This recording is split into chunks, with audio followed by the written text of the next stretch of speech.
Mga kaibigan, maligayang pagbabalik. Ngayon, pag-usapan natin kung ano nga ba ang nagtutulak sa kasalukuyang administrasyong Trump. Ibang-iba to sa nakita natin nung unang termino niya at sa simula ng 2025. Ang pinakapunto rito ay ang patuloy na pagbaba ng kanyang popularidad. Makikita sa mga survey ang pagkadismaya ng marami, maging ng kanyang mga taga-suporta. Bakit nangyayari ito? Hindi lang ito dahil sa mga taripa na tila walang malaking epekto. Ang pinakamalaking taripa ay ipinataw sa China ngunit nakapagtala pa rin sila ng record-breaking na exports noong 2025. Nakahanap ang China ng ibang merkado sa mga kaalyado nito kaya hindi naging epektibo ang estratehiyang ito gaya ng inaasahan. Kaya naman, napagtanto ni Trump na ang laro ng taripa ay hindi gumagana. At hindi rin dahil sa iskandalo ni Epstein ang pangunahing dahilan ng kanyang pagbagsak, bagamat nakaapekto rin ito. May mas malalim na dahilan.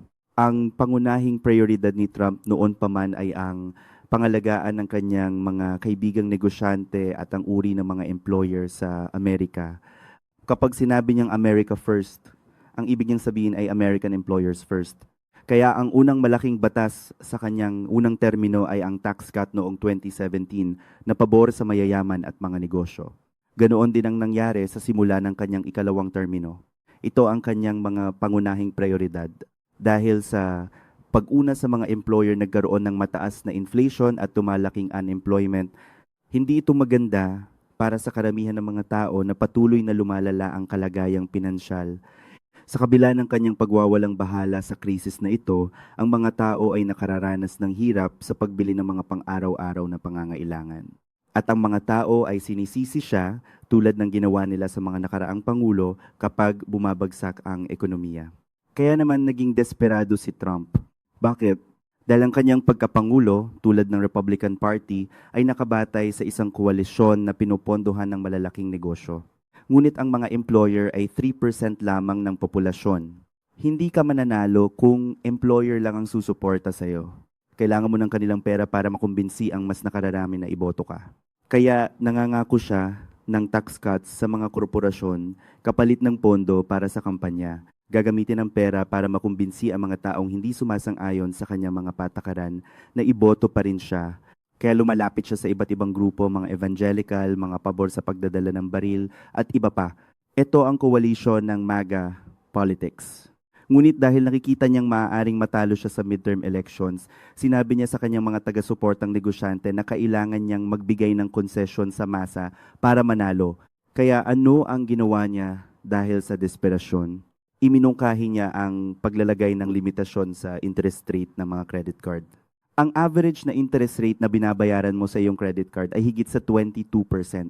Ang mungkahing ito na 10% cap ay isang pagtatangka na tugunan ang krisis sa kakayahang bumili. Ano pa ang ginawa niya? Sinabi niyang paparusahan niya ang mga ehekutibo ng defense contractor kung hindi sila gagawa ng mas mabilis at kukuha ng mas maraming empleyado. Nangako siyang tataasan ang budget sa depensa ng $500 bilyong, lalo lang nitong palalakihin ang utang ng bansa at ang ating deficit. Hindi niya ito pinag-isipang mabuti dahil desperado siya. Kailangan niyang ipakita na tinutugunan niya ang lumalalang unemployment. Inutusan din niya ang mga bangko na bilhin ang mga sangla para mapababang interest rate upang makabili ka ng bahay. At inatake pa niyang pinuno ng Federal Reserve na si Jerome Powell. Nais niyang magkaroon ng criminal prosecution laban kay Powell dahil sa pagpapaganda ng gusali ng Federal Reserve. Napakakakatwa, ngunit nagpapakita ito ng kanyang desperasyon. Gusto niya ng mas mababang interest rate agad. Matatapos ang termino ni Powell sa Mayo, ngunit hindi siya makapaghintay. Ganito siya kadesperado. Makakatulong ba ang mga ito sa inyong buhay? Malamang hindi, dahil huli na ang lahat. Bukod pa rito, ang komunidad ng malalaking negosyo ay nagmomobilisa laban sa kanya. Gusto nila siya noon dahil wala silang binabayaran at nakakakuha sila ng malalaking pabor. Ngunit ngayon, dahil kailangan niyang magbigay ng konsesyon sa masa, hindi sila papayag. Binalaan siya ng pinuno ng pinakamalaking bangko sa Amerika na kung ilalagay niya ang cap sa 10%, kakanselahin nila ang mga credit card ng milyon-milyong mahihirap na Amerikano at sasabihin kasalanan ito ng Pangulo. Marami rin ang nagsabi na dapat tapusin ni Powell ang kanyang termino at hindi nararapat na tanggalin siya. Hindi na rin niya ma-distract ang mga tao mula sa kanyang desperasyon. Ang plano para sa ICE na maging isang bagong puwersa ng pulisya upang alisin ang mga hindi gustong imigrante ay nagdulot ng malaking reaksyon. Maraming bahagi ng bansa ang hindi nagpapahintulot sa ICE na gumana at maging ang Korte Suprema ay nakialam. Ang mga tao ay hindi nadidistract, sila ay nasisindak sa mga aksyon ng ICE. Kaya lalo siyang naging desperado. Ang pagdukot kay Maduro mula sa Venezuela ay isa ring desperadong hakbang. Ano ang naresolba nito? Wala. Ito ay napakamahal. Inisip niyang makukuha nila ang langis, ngunit sinabi ng mga kumpanya ng langis na hindi ito kumikita. Tulad ng nangyari sa Iraq kung saan sinabi sa atin na ang langis ang magbabayad sa digmaan, ngayon ay nakukuha ng China ang karamihan sa langis ng Iraq. Ganun din ang mangyayari sa Venezuela.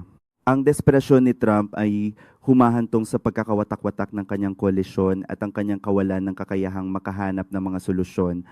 Ang mga tao ay lalong nagiging malay sa desperasyong nangyayari sa paligid niya.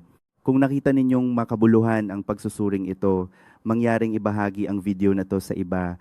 At kung maaari kayong makatulong na pondohan ang aming mga gawain, mangyaring bisitahin ang aming website. Maraming salamat. Ang pag-unawa sa mga tunay na motibo sa likod ng mga patakaran ay mahalaga. Huwag tayong magpadala sa mga pangakong walang laman. Ang edukasyon at kaalaman ang ating pinakamahusay na sandata. Patuloy tayong magmatyag at magtanong. Hanggang sa muli, ito po ang inyong gabay sa pag-unawa sa mga isyong ito.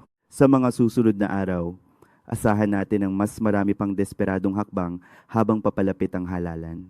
Ang mahalaga ay hindi tayo mawalan ng pag-asa at patuloy tayong maghanap ng katotohanan sa likod ng mga ingay ng politika. Salamat sa inyong patuloy na suporta.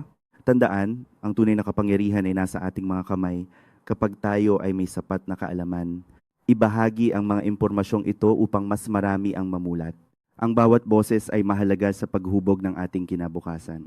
Ang ating pag-aaral at pagsusuri ay hindi natatapos dito. Marami pang issue ang kailangan nating himayin. Manatiling nakatutok para sa mga susunod na talakayan. Ang edukasyon ay isang tuloy-tuloy na proseso.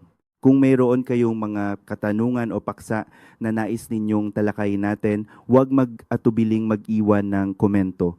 Ang inyong mga pananaw ay mahalaga sa pagpapalawak ng ating pag-unawa. Salamat sa inyong partisipasyon. Huwag kalimutang mag-subscribe upang hindi mahuli sa ating mga bagong pagsusuri. Ang inyong suporta ay nagbibigay daan upang maipagpatuloy natin ang gawaing ito. Sama-sama tayong matuto at maging mapanuri. Ang mga susunod na buwan ay magiging kritikal. Ang ating pag-unawa sa mga pangyayari ay makakatulong sa ating pagpapasiya. Asahan ang mas malalim pang mga pagsusuri mula sa atin. Sa mga panahong ito ng kawalan ng katiyakan, ang kaalaman ang ating tanging sandigan. Ipagpatuloy natin ang paghahanap ng katotohanan. Maraming salamat sa inyong oras at pakikinig. Ang mga desisyon ng mga nasa kapangyarihan ay may direktang epekto sa ating pang-araw-araw na pamumuhay. Kaya mahalagang bantayan natin ang kanilang mga galaw hanggang sa susunod na pagsusuri. Salamat sa mga nag-donate at sumusuporta sa aming plataforma. Dahil sa inyo, patuloy kaming nakakapagbigay ng mga objetibong pagsusuri. Mabuhay kayo at patuloy tayong maging mulat. Para sa karagdagang babasahin at impormasyon, bisitahin ang aming website. Meron tayong mga artikulo na mas magpapalalim sa inyong pag-unawa sa mga isyong ating tinalakay. Maraming salamat. Ito ang inyong lingkod, nagpapasalamat sa inyong patuloy na pagtutok. Mag-ingat tayong lahat at patuloy na maghanap ng katotohanan. Hanggang sa muli, paalam.